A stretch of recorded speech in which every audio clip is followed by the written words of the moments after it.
se llamaban de otra manera. ¿Qué tiene usted bajo su órbita? Bueno, nosotros hoy actualmente, porque este fue un proyecto con el presidente Milei que incluía, además de lo que te voy a contar, salud. Uh-huh. Nosotros seguimos trabajando con salud, pero estaba incluido. Sí. La idea de capital humano lo que plantea es un acompañamiento en el ciclo de vida de la persona, desde que está en la panza de su mamá Uh-huh. hasta el final de sus días. Con lo cual, obviamente que salud era importante, que estaba incluido, pero como encontramos, la verdad, un Ministerio de Salud con una complejidad importante, yo misma le pedí al presidente Milei que lo dejáramos como ministerio aparte mientras dibujábamos y ejecutábamos esta idea de capital humano. Con lo cual acá está ex desarrollo social, que hoy se llama niñez, adolescencia y familia, educación y trabajo. Uh-huh. Además, tengo ANSES y el INAES, que es un instituto de la economía social que trabaja con cooperativas. Esto es básicamente lo que incluye el Ministerio de Capital Humano, y ya te digo, está externamente salud, y digamos, siguiendo esa idea, sería comenzar con la niñez desde los primeros 1000 días, que por ejemplo todos los planes, todas las planificaciones y las líneas presupuestarias que nosotros tenemos siguen esta idea de contención desde la panza de la mamá con 1000 días, contención con la UH, contención, con la tarjeta alimentar. ¿Por qué? Porque es importante que un niño esté alimentado como corresponde, con la nutrición que corresponde para que pueda formar su cerebro, y ahí sí es donde nosotros consideramos que estaría en igualdad de oportunidades con otro niño para entrar en el sistema educativo y poder aprender o sea, que esté cognitivamente preparado para ello. Eso daría la igualdad de oportunidades. Bien. Una vez que puede acceder a esa educación en igualdad de oportunidades, podría conseguir un trabajo de calidad que le permita tener dignidad en su vida, ¿no? Que es lo que nosotros apuntamos, no dar, como dice el presidente, el pescado, sino la caña de pescar. Uh-huh. Bien. Al principio usted me dijo, a mí la verdad, mucho tiempo no tengo, no me divierte, no me siento cómoda con las entrevistas, salvo que sea importante o que haya algo importante para comunicar. ¿Por qué este es el momento para romper el silencio? Y es importante porque después de 1 año y medio, toda esta idea que planificamos con el presidente Milei da frutos. En algún punto, por supuesto, que falta muchísimo por hacer, pero que da frutos en cuanto a los datos, ¿no? Que son lo que importan realmente, porque como ayer decía en la entrevista, dato mata relato. Entonces, si nosotros tenemos los datos de pobreza, cuando nosotros recibimos el ministerio, la pobreza en Argentina, que la mide el INDEC semestralmente, estaba dando datos de un 54,8%, la medición del primer trimestre de 2024. La anterior era 44,8%, pero era producto de la alta inflación de los últimos meses de la gestión anterior, con lo cual lo que nosotros hicimos es transparentar el número, algo que esta gestión lo atraviesa, ¿no? Decir la verdad y transparentar las cosas como son, porque con el diagnóstico correcto nosotros vamos a poder efectuar y poner en funcionamiento las medidas que corresponden para solucionar los problemas. Entonces, vemos que en la última publicación del INDEC del segundo semestre 2024, la pobreza estaba dando un 38,1%. Y según las proyecciones de este primer trimestre de 2025, la tendencia sigue a la baja y se ubicaría la pobreza en un 31,7%. En cuanto a la pobreza infantil, que es fundamental porque era la franja etaria que nosotros recibimos con un 70% de pobreza, es decir, que 7 de cada 10 chicos era pobre, esa proyección en el primer trimestre de 2025 ya ubica la pobreza en un 45.6. Quiere decir que se bajó 25 puntos de la pobreza. Esto quiere decir que hasta el año pasado habían salido 1.700.000 niños de la pobreza y hoy con las mediciones proyectadas habría 2.4 millones de niños que salieron de la pobreza y no lo decimos nosotros, lo dice UNICEF. Ministra, Esto sí, es para perdón. remarcar, creo yo. Sí, claro, por supuesto. Hay mucha gente que dice, bueno, la pobreza aumenta en forma casi directa cuando aumenta la inflación, al bajar la inflación, baja la pobreza. Pero eso podríamos llegar a decir pasa por decisiones que toma el Ministerio de Economía. ¿Qué hicieron ustedes desde Capital Humano? ¿De qué forma contribuyeron para bajar estos índices de pobreza? Bueno, yo creo que para bajar estos índices es importante. Primero, obviamente, como decías vos, la baja de la inflación. La inflación es el impuesto que más pega en la vulnerabilidad. Y hoy tenemos que la canasta básica, la inflación pegaría en un 0,6%, que es donde más, bajó al 0,6% cómo pega la pobreza en los más pobres. Es muchísimo, ¿no es cierto? Comparémoslo con cifras anteriores. Después, la recuperación de la actividad económica desde abril. Sobre eso no me voy a explayar porque prefiero que hable los expertos, ¿no? Sí. Y después, las políticas sociales de capital humano. ¿Por qué? Y porque nosotros aumentamos la UH un 400%, aumentamos la tarjeta alimentaria un 137% y aumentamos el plan 1000 días un 1400%. Entonces, eso dio contención a todas las medidas que estaban hablando del ajuste, ¿no? Porque el ajuste hay que hacerlo, porque el déficit cero es imprescindible para justamente bajar la inflación. Todo esto está planificado y pensado con un año de antelación a nosotros asumir. Esto nosotros no somos improvisados. Esto se ha planificado y todos los ministerios, y que haya 8 ministerios, tiene que ver con un concepto de trabajar interdisciplinariamente y llegar a los objetivos. Entonces nosotros contuvimos y bueno, y estos son los resultados, ¿no? Ministra, en la gestión anterior se criticaba mucho, sobre todo en los últimos años, esta cuestión de los planes sociales, esta cosa del subsidio a algunas personas que no trabajaban, casi premiar a las personas. Fue muy criticado esa clase de políticas sociales. Y hay mucha gente que sigue siendo crítico de esas políticas sociales. ¿En qué cambió la asignación de estos recursos, la decisión de quiénes los reciben, si tienen que hacer algo a cambio? Digamos, ¿cuáles son las diferencias de esta nueva etapa? Las diferencias es que nuestra lógica es focalizar los recursos a quien más lo necesita. ¿Quiénes son los más necesitados? Si yo te digo que había un 70% de niños en pobreza, en indigencia, Sí. te estoy diciendo a quienes hay que ayudar. Sí. Entonces, esta lógica de dar un plan a un señor adulto con 2 manos, 2 piernas, que puede ir a trabajar, no es nuestra lógica. Nuestra lógica es ayudar a los niños, a los vulnerables. Y toda nuestra lógica también tiene que ver con potenciar y ayudar a la familia. Entonces, es la lógica de tratar de apoyar para que en otra etapa puedan valerse por sí mismos, pero la pobreza la tenemos que cortar en el lugar de los niños, porque si no vamos a seguir con la pobreza estructural. Si nosotros no ayudamos a los niños, esos niños sin contención, sin alimento y sin educación, van a repetir el sistema. Clarísimo. ¿Qué, de todas las áreas que cubre su ministerio, ¿dónde encontraron la peor situación? Bueno, en el principio que es este. Por eso nosotros apoyamos y apuntalamos en esta primera etapa en niñez, adolescencia y familia, más que en otros lugares, que no quiere decir que no estemos trabajando porque lanzamos el plan de alfabetización. El plan de alfabetización, por ahí, educación a veces es lo más ingrato en cuanto a los resultados inmediatos. Esto no lo vamos a ver mañana.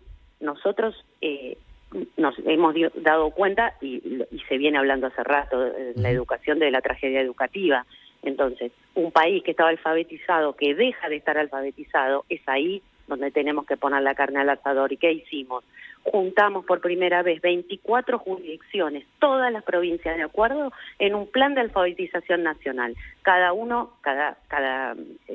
provincia con sus particularidades, pero todos con el mismo objetivo. Nosotros cuando comenzamos la gestión dijimos, bueno, esta va a ser una gestión que apoya al federalismo y convocamos al Consejo Federal de Educación, al Consejo Federal de Trabajo y al Consejo Federal de Niñez y Familia. Y todos trabajamos juntos para poner en práctica todas las políticas que planificamos, que diseñamos y que ahora estamos ejecutando y que vamos a monitorear, que no es algo menor. Porque si no funciona, se cambia. No, claro. Ministra, da la sensación al principio de esta gestión que hubo una especie de torpedeo a todo lo que tenga que ver con, cuestiones gremiales, paros generales. Se anunció un paro general prácticamente en el momento que Milei le gana el balotaje a Sergio Massa, y después hubo muchísimas acusaciones con respecto a lo que sucedía en el Ministerio de Capital Humano, específicamente en cuestiones vinculadas a la distribución de alimentos. Sí. ¿Qué visión tiene con respecto a esas denuncias y en qué quedaron esas denuncias? Las denuncias que le hicieron a Capital Humano. Sí, Grabois, entre otras cosas. Bueno, la verdad, es bueno que me lo preguntes, porque la denuncia, yo había asumido hacía un mes y medio, y bueno, y hacer esta denuncia con respecto a los alimentos, diciendo que yo estoqueaba alimentos. Imagínate qué intención puedo tener yo de guardar alimentos en un depósito. También dijeron que estaban podridos los alimentos, que los dejé. Eso es mentira, nunca se pudrió un alimento. Ahora, si yo estoy diciendo que con la compra de los bolsones y de los alimentos hay un negocio, yo no le voy a entregar esos alimentos a las personas que están haciendo negocio y que se están aprovechando de los vulnerables. Con lo cual, era una obviedad. Vos tenés que mirar quién te acusa para saber cuál es el interés. Y el interés era tomar esos alimentos, seguirlos repartiendo. Ellos se creían dueños de esos alimentos porque estaban de los dos lados del mostrador. Entonces era facilísimo acusarme a mí al mes y medio de asumir, diciendo que yo retenía alimentos. Es una operación que han hecho pensando que nosotros no íbamos a seguir en el poder y ellos iban a volver a utilizar estas prácticas absolutamente abominables e indeseables de aprovecharse de los vulnerables a través del alimento. Y yo en ese momento tenía tanto trabajo para hacer que la verdad es que no podía estar contestando a las acusaciones falsas. Necesitaba trabajar porque la gente tenía que comer. Ministra, ¿cuántos comedores descubrieron que eran inexistentes, que eran una fantasía, que era una excusa para obtener ya sea algún tipo de subsidio o ya sea alguna cantidad de alimento para negociar con sus posibles votantes a cambio de apoyo político? Bueno, en el RENACOM, que era algo que nosotros denunciamos y nos decían que estábamos locos, había 44.000 comedores. Y el informe de la CIGEN, que hace unas semanas presentaron, dice que el 70% de esos 44.000 no estaban verificados, o tenían direcciones falsas, o no llenaban los formularios. Lo ha dicho el mismo Pérsico. Bueno, había una compañera que era la esposa de un compañero y que quería abrir un comedor, y bueno, y venía y se anotaba. Entonces no había ningún requisito y ningún seguimiento de la veracidad de estos lugares, con lo cual esos recursos, digamos, eran fantasmas los comedores y se destinaban recursos a lugares inexistentes.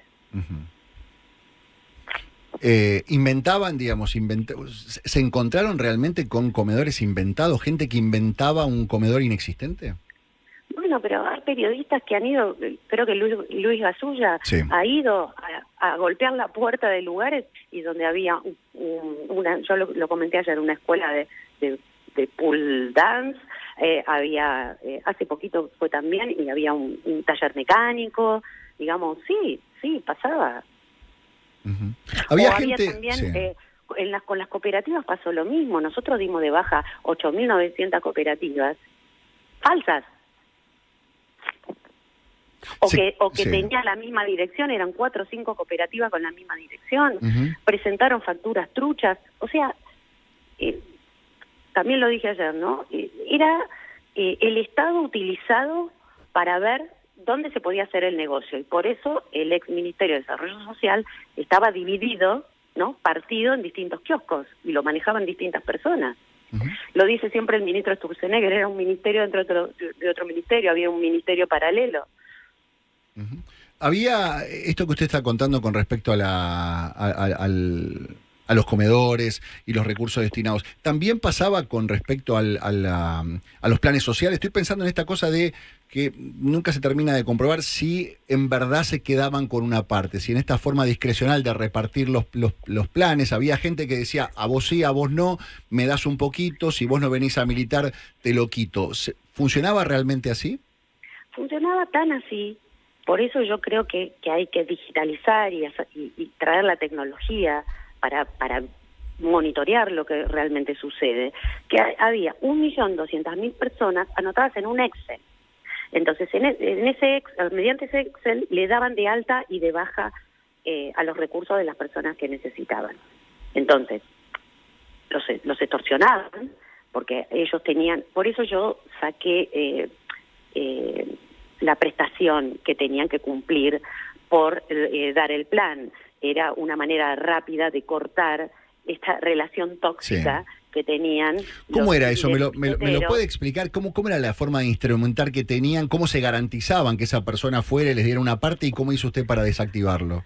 Y porque vos, para recibir el plan Potenciar Trabajo, tenías que hacer una contraprestación.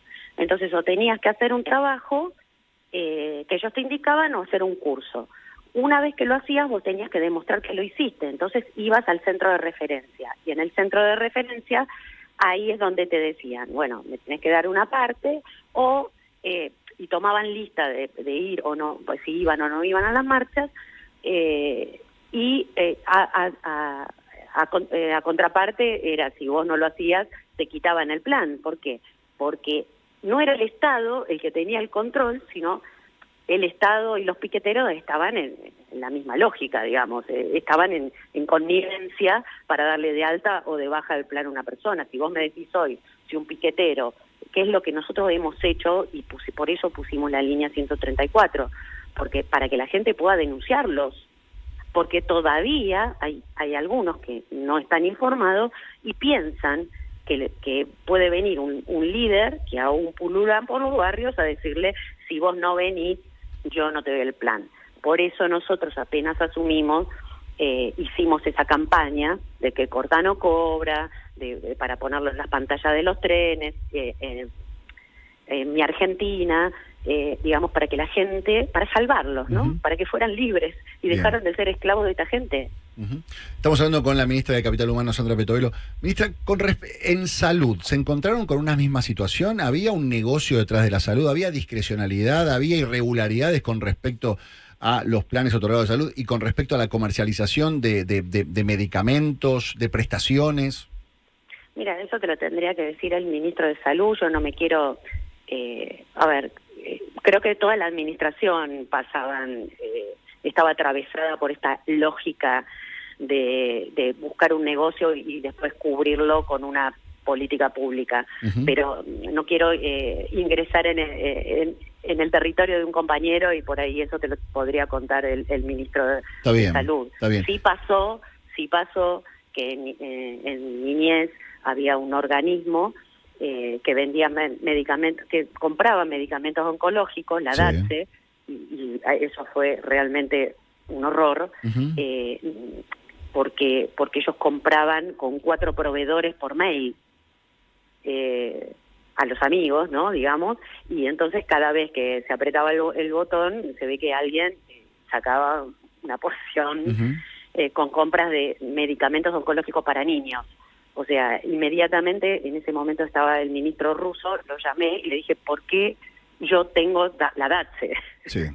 Entonces lo pasé a salud, porque en realidad estaba hecho y escondido dentro del desarrollo social para hacer negocios. Claro. Yo lo denuncié, ¿eh? Bien.